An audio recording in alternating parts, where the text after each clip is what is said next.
In astrology, we have so many techniques and so many usage to understand the human interaction between how the person reacts with the people in society, like his own relatives or his friends or other contacts in the society.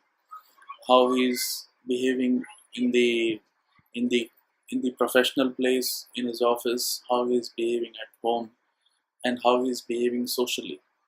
So it's a tool to understand the social behavior, the social interaction. And sometimes you'll see some people, they have a different image at office and different image at home, and altogether a different image at some social gathering. And they are well respected in the social gathering, but at home they are beating their wives, or they are not having good relationship with parents. People tend to have bad relationship with the parents, but very good relationship with other relatives, or a good relationship with siblings. Sometimes they have very good family life, but professionally their office environment, their office colleagues, they are always backbiting. So these are various combinations. Like you'll see in various places, in various situations, the human intelligence behaves very differently. And how you can detect, how you can find out, how you can analyze person's behavior based on the kind of social environment he is in, that technique we'll discuss today. One of the a very small fraction of that part is how a person is attached to his own family. Okay. Now, first of all, what is a family? Like when the mother and the father, they come together and the child is born. Okay, then that child is carrying the the prana. Okay, and the mind.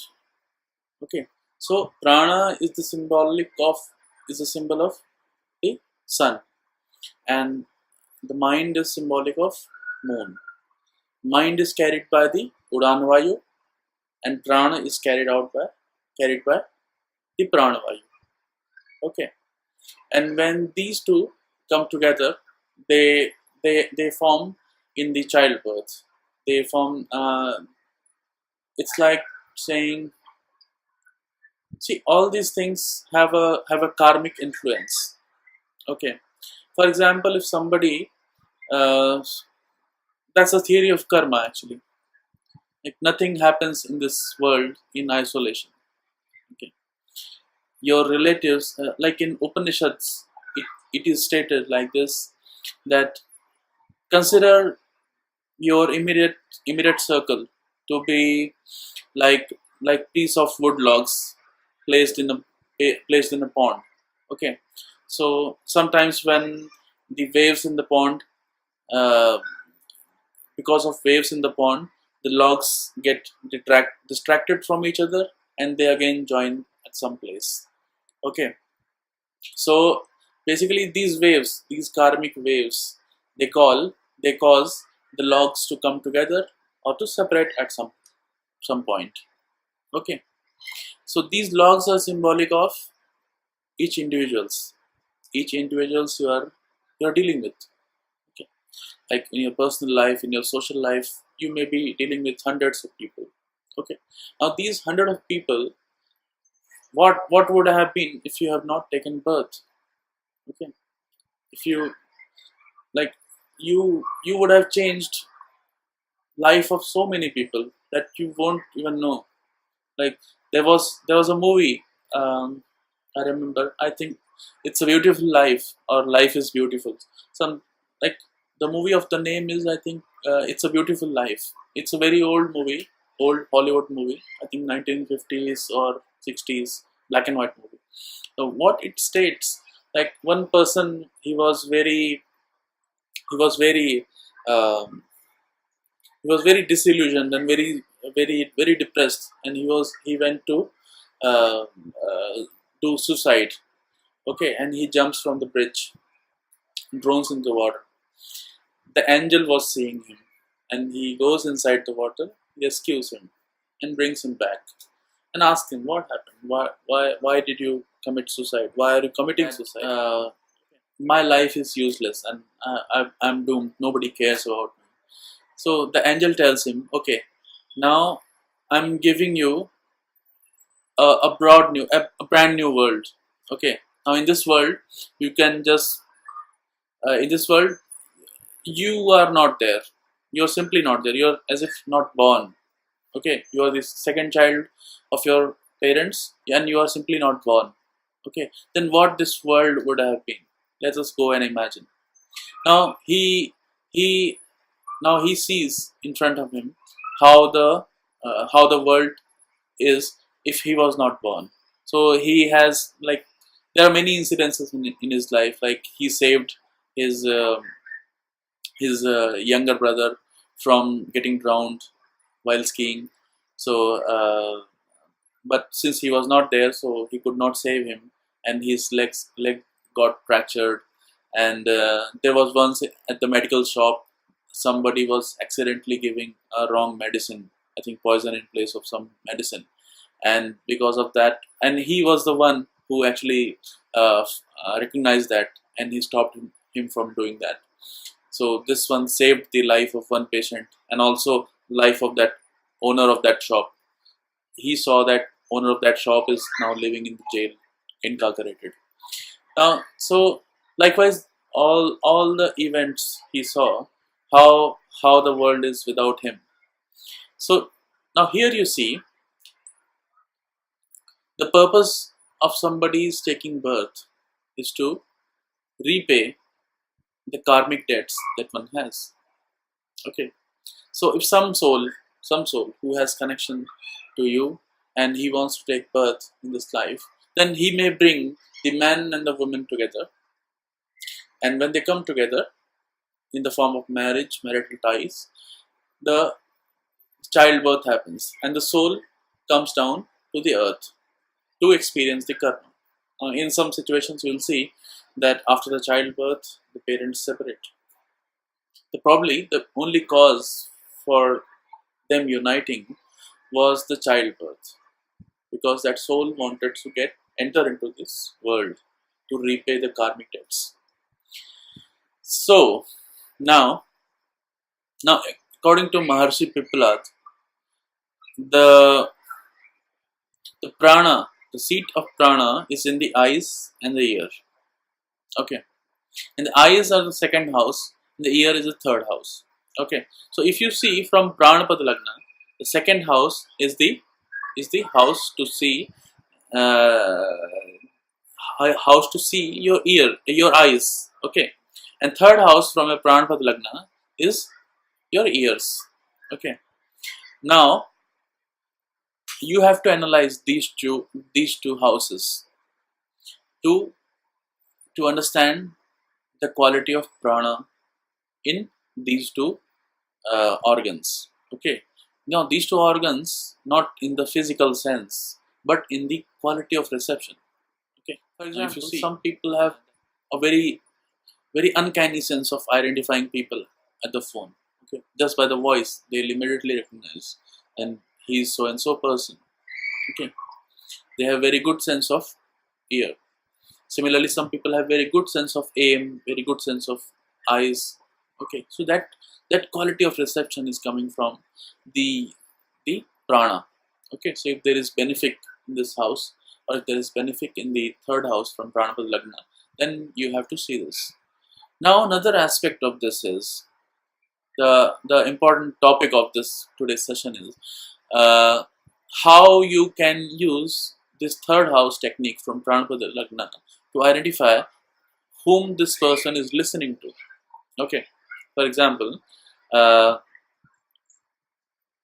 from the Pranapada lagna, third house, if it is occupied by a malefic planet, a natural malefic, okay, like Saturn, Rahu, Ketu, Mars, Sun, then this indicates that person is attached to his mother. And if this house is occupied by a benefic planet, then you see that such people, they are very attached to their father. Okay, Now, it is not that something happens, something remains the same throughout the life. It may so happen that during the childhood or during early life, you are attached to your mother, okay, but later on you you simply distract, or you simply separate, or you start to break off. Now, because of how you can check this thing, like at what point this separation will happen, okay, that you have to see from the aspects. Okay, so if the third house from Prana Pada lagna is occupied by a malefic planet, a natural malefic planet like Saturn, Rahu, Ketu, Sun, Mars, then you will be attached to your mother. Now you see the aspects, drishti of other planets and other rashis. Now you have to see both the drishtis here, the Graha drishti as well as Rashi drishti. Okay. If you don't know what is Graha drishti and Rashi drishti, then I'll take up another video for that. But for the time being, just see these two houses, these two techniques. If you already know, then just go on. You'll see that Rashi drishti is something that gives a permanent effect to something. Okay, like it will be lifelong and permanent effect on something. For example, like Aries and Scorpio, they are always seeing each other, they are always in drishti of each other. So if there is any planet in Aries and there is any planet in Scorpio, then these two planets tend to always affect each other, always affect each other, always provide influence on each other. Okay, so if you see that uh, let's say your Prana Pada lagna is Aquarius, and the third sign from that is Aries, and Aries contains let's say Mars. Mars is over there. Okay, now it's a malefic planet. It's an own house. So being malefic planet, he'll this person will be attached to his mother. Okay. Now you see if another natural malefic planet is aspecting him. Okay.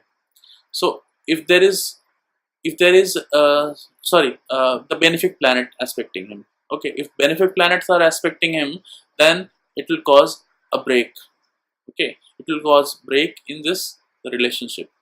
So if you see that there is a benefic planet in the Rashi Drishti, that is from the Scorpio, some benefic planet like Jupiter is always giving Drishti to Aries, then during the Dasha of Jupiter, the relationship will suffer. Now, since it is Rashi Drishti, so you'll see that it could it may cause a permanent damage to the relationship. On the contrary, if it is Graha Drishti, okay, like Jupiter is in Libra, and from there Jupiter is aspecting Aries, then this break will be a temporary kind of break. Okay. Now take another case. If the third sign from Prana Pada lagna is occupied by a natural benefic planet like Jupiter, Mercury, Venus, waxing moon. Okay.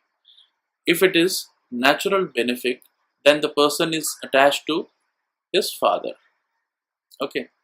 Now you see, if now you see the effect of aspects.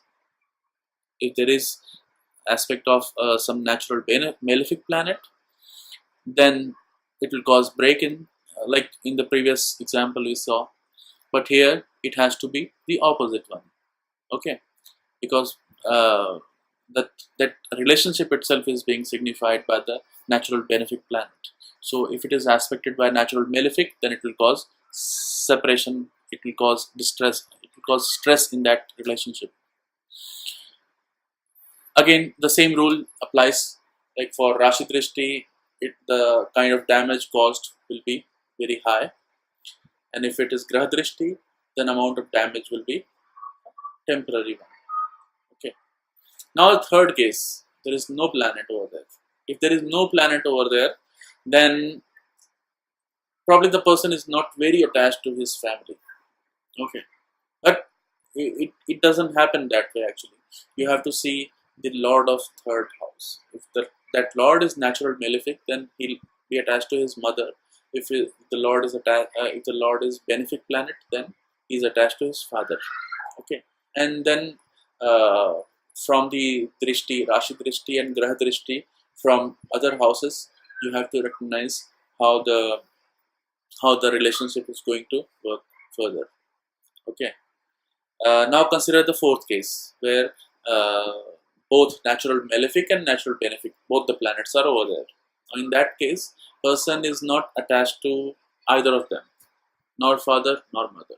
He is attached to either siblings or some other relative of the of his. Like some people are attached to their maternal uncles, to other uncles, or some other relative, but not to their mother and father. Okay. So these are some rules that you can use to study human relationship in the family. Okay. Okay, guys. Thank you very much.